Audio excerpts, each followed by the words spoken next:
All right, I'm delighted to say that Anastasia Ashley joins us now. How are you? I'm good. How are you? Very well, thanks. I was just watching you as part of a panel there talking about a whole host of things when it comes to surfing and Surf Summit, which is obviously a subset of Web Summit. Really interesting. Some of the things I didn't even think about is that how the world of surfing should sort of move into the next era in order to actually save the planet, in order to save the oceans, which is something I didn't really think about. It's obviously a place you spend most of your time in. Yeah, no, I mean, I think what's crazy is that there's this real reality that in our lifetimes that the oceans are really running against these big issues and runoffs and trash and plastics. And growing up, like, you hear these things and you think, oh, maybe not in my lifetime and 4 generations from now. But I think this is the first generation that it's actually, it's something to think about when someone's like in our lifetime that we're going to see the actual effects of what's going on now. Yeah, a couple of you were actually speaking about some cool initiatives to actually, as surfers, actually kind of promote the idea of cleaning up the oceans and removing plastic, a lot more plastic from the oceans.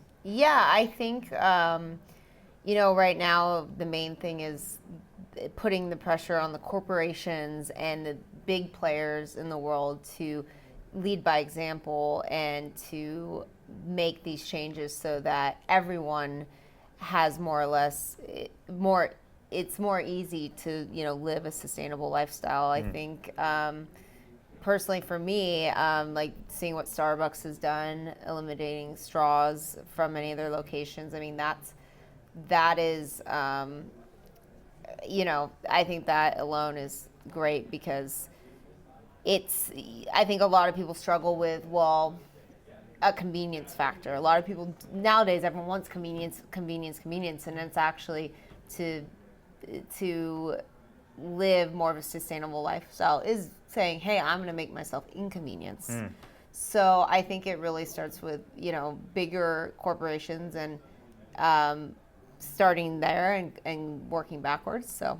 Yeah, for sure. You speak about leading by example there, and that's when it comes to sustainability. I also wanted to talk to you a little bit about leading by example in your sport, because speaking there, it was clear that perhaps when it came to surfing, you didn't have any specific role model as a kid. You didn't have any woman role model as a kid, as a surfer. No, I think when I was growing up, for all sports in general, and specifically surfing, it was very male dominated. It still is, but it was very much a boys' club that. It wasn't cool to be a female athlete in general. And that was if you were even in, volleyball, tennis, golf. It was kind of like, oh, you're a tomboy, or, oh, you can't be a cute girl. You're just a dude. It was very much that mindset. And so when I was growing up, I would always look at guys, and I was always, a fan of the guys, because the female pro surfers from that era, it was like, oh yeah, like they're just one of the guys, but they're not as good. They weren't given their own category and their own prestige, where it was like, all about the men in the sport. And so, yeah, I mean, it's just crazy to see where the sport has gone. I mean, never in my lifetime I thought that surfing was going to be in the Olympics. So even seeing from that overall, the sport in general, it's really exciting. Yeah, absolutely. It's interesting that you say all that, because we were doing a conference on the show a couple of weeks ago which ran with the slogan, if you can't see it, you can't be it. And it was a women in sport conference. And that idea that if you didn't see somebody as a girl surfing professionally, then you can't be that. So you managed to break that barrier. How did you do that? Yeah, I mean, I think for me, it was just a long time of hard work and dedication, and knowing that, hey, like, I'm going to work my ass off and try to make a career out of this, because I didn't really have the means or options of doing anything else from my background. It was like, okay, this is what I'm good at. Yeah. I need to figure it out. There's no example to kind of lead by of how to, there was one thing being a professional surfer. There was professional female surfers growing up when I was around, but there was not really people who were making their living off of it. That was a whole other thing. Yeah. So for me, it was like, okay, how am I gonna, survive, and how am I gonna figure this out when it wasn't cool. And thankfully, I mean, the world caught on and realized that being a female athlete is cool and being a surfer is cool. So being a female surfer is the best thing, coolest thing in the world. So Totally, and I'm sure the world of surfing probably realised it's actually better for all of us the more diversity we have in this sport, and that goes for literally every other sport in the world. right, yeah. So that's obviously something that will bleed into the next generation. I'm not sure if you've seen that yet. Is it still kind of early days, or are you seeing this already where you're inspiring a new generation? Oh yeah, I mean, I think the amount of women in the water, and that's just like in a daily thing. Like I used to only be the only girl out on the beach. Now I see going surfing. It was always the girls laying in bikinis on the beach, and now I see at least a couple girls surfing. Sometimes I surf like a month ago, and I saw it was an equal split, 50-50. Right. And it was really cool to see because I just never in my, I was like, wow, I was blown away. Like, for years, I'd be the only girl who's a girl surfing. So, yeah, I've definitely seen just a big explosion. I think in the next 10 years, I think the generation coming up now who is, probably like the preteens, that generation, so in the next 10 to 20 years, I think it's going to be huge. Even Sure. bigger, yeah. And like we're at Web Summit, we've spoken to a lot of people about like the implementation of a brand as an individual, about kind of putting yourself out there in terms of how important one's Instagram is, for example, and things like that, and one's visibility in terms of how they can preach to a choir of people who are quite impressionable is quite important as well. That like I often wonder if someone like you is thinking to yourself that I'm doing what I'm doing in the water, which is really important for the next generation of potential surfers, male and female, but what I'm doing on social media as well is equally as important, because that, to a certain extent, more people are seeing what I'm doing there. Yeah, no, for sure. I mean, I think speaking to that next generation, I think social media is great because you share your life and what you're doing, and it's also a glamorized version of that. So Sure. I think it's very exciting for me to see when people watch me do something, even from like a personal standpoint of buying my first home, or getting to travel to somewhere I've never been before, or meeting celebrities, or doing all these very fun, exciting, interesting things, and knowing that surfing is what got me there, and that journey. And I think that is inspiring to people, and I think it's good for people to see, like, hey, look, you can be an athlete, you can be a female, and you can still achieve these things in your life, and you're not just going to be, pigeonholed because you like sports or you like whatever you like, So it's a nice open playing field. That's what's I way it think should is good. be. Yeah.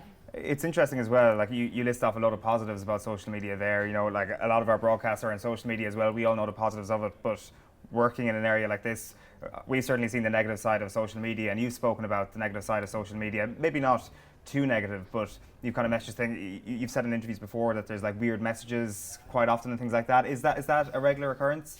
I think what the pluses and minuses of social media, I think social media is great. You connect with people all over the world.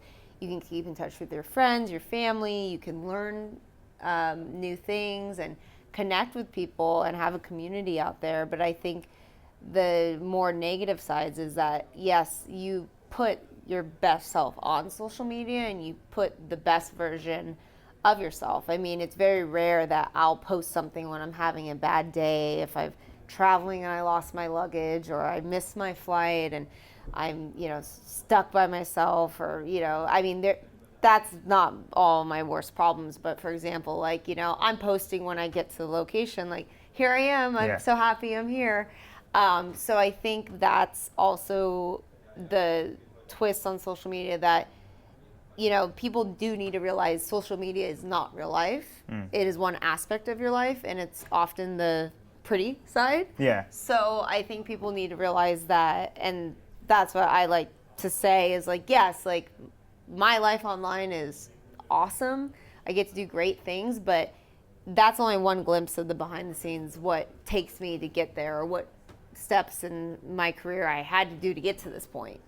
There's one last thing I wanted to ask you about, and it actually came up in an interview we did earlier on. We had Paige Van Zandt, the UFC fighter, in with us, and she was speaking about the Me Too movement and the importance of that in sport, or the potential importance of that in sport, which is probably a more apt way of putting it. And she said something very interesting. She said that the reason why the Me Too movement hasn't penetrated sport is not that sport doesn't have the same problems as, say, Hollywood. In fact, I would suggest it's probably got worse problems than Hollywood when it comes to gender and people's attitudes towards women. What she said was that women have such a role to actually gain acceptance in the world of sport right now, that the idea of actually fighting and starting a movement like Me Too is so far from their thoughts at the moment. I'm not sure if that's something you agree with. Yeah, I mean, I think probably the difference of sports, the sports world versus the Hollywood world, is that sports to this day is still very much dependent on your actual skill and what you can do in an arena or on a wave. Whereas, the comparison to, say, Hollywood, with, models and actresses and different people like that, it's not so physical, if that makes sense. So I think, I think that she had a good point. Like you said, the actual barrier to get into the sport is like you don't get discovered off the street to be a professional athlete. You have to work pretty hard to get to a certain place. But I mean, I think it is a real issue, and I think a lot of people, I think it's great, all the women who've stood up for that, and I do think there'll probably be more to come out in sports. Personally, I think it's now a great time to share, if you need to speak up and say something. Yeah, it sure is, because there is clearly a whole amount of people who are going to support you in that. Like you mentioned there, it's more physical in sport, but what do you mean by that? What's the difference there between Hollywood and sport? I think the difference between Hollywood and the sports world in general is that, for a female, the Hollywood world, in my opinion, is that your level of skill doesn't correlate with your level of accomplishment or fame. Okay. Where in sports, it kind of goes it goes hand in hand for the most part. There are, obviously sports celebrities and, who, even myself, I don't actively compete anymore, but I did for 20 years. Sure. So it's not like, a model or an actress who, getting discovered does happen. Where in sports, it's not really a reality. Yeah, I see what you mean. It's more of a meritocracy in sport. Where okay, I get it. And that makes so much sense as well. So I wonder, like, maybe when we had that conversation, the way I framed that question is actually wrong, that we're not waiting for a Me Too movement in sport, that sport is actually in a much more healthier place than we thought, because that's just the way it is. It is, as you say, based on skill. Yeah, it is. However, I mean, in any aspect, whether it be sports, Hollywood, politics, even if you work at a corporation, that is still a really real issue, and it's not something to just say, oh, it's just in Hollywood. I think Hollywood does have, though, probably out of any field professionally, the theory of your actual skill to correlation of success doesn't necessarily need to line up. So, so that's I think something that, though, is a great movement. Yeah, for sure. It's really interesting what you're saying there. So what's next for you? Are you going to get back on the board eventually? Is the surfing career parked for the time being, or is it that the sort of permanent thing? Yeah, so I mean, for me, I've had a great career competing, traveling around the world for 20 years. I still selectively do compete, just not full time. So yeah, it's a lot of still surfing, just not with the jersey on, not competing, and being able to do fun trips and really fall in love with the sport again too. That, when you're competing full time, it is a full pressure, and it is, you're surfing to train and compete, whereas like not necessarily for fun. Yeah. They were saying that there might be some 60-yard waves or something like that in Lisbon this week, so are you going to get out there? Yeah, I might. I don't know. I've been thinking about it. They've all been telling me, Garrett McNamara and Andrew Conn and some of the local guys are like, yeah, you gotta go. I've never personally surfed Nazare. I've thought about it, but it has to be the right situation, the right time. Big wave surfing is a lot of preparation and knowing your limits as well. So I never want to push myself, because those guys, it's a real situation. It's life or death potentially. So it's for me to say, oh, I'm going to go out there and surf it's a little careless without really knowing the situation, but I'm going to be looking at it, so we'll see. Yeah, it's pretty easy for me to sit here and ask you, are you going surfing for 60-foot waves, and I've never done it myself. Yeah, but I mean, no, I mean, I think it's, it's a challenging thing, so. Yeah, it definitely is. Well, great to talk to you, Anastasia. Some really interesting stuff there, and best of luck with everything in the future. Thank you, you too.